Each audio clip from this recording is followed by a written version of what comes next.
6 na barangay po ang binaha sa Iloilo City dahil sa pag-ulang dulot ng bagyong Verbena.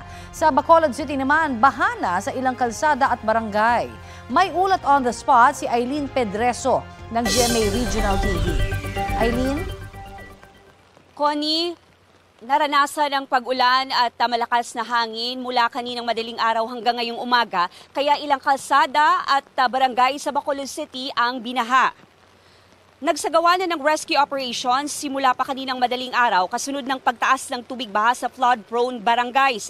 Karamihan sa mga inilikas ay mula sa Barangay Bata, Barangay Mansilingan, Barangay 39 at Barangay 40. Nagsagawa na rin ng preemptive evacuation sa ilang bahagi ng probinsya ng Negros Occidental gaya na lang sa bayan ng Hinigaran kung saan pansamantalang tumuloy muna sa simbahan ang mga residente.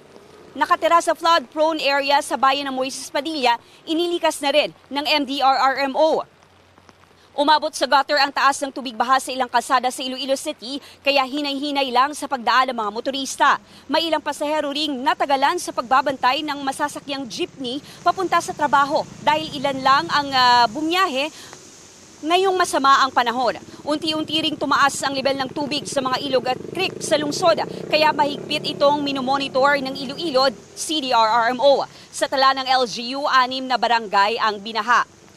Connie, base sa huling tala ng Bacolod CDRRMO ay mahigit 90 na pamilya ang inilikas. Nagpapatuloy rin ang clearing operation lalo na sa mga kalsada na binaha dahil na rin sa taas ng level ng tubig. Connie? Maraming salamat, Eileen Pedreso ng GMA Regional TV.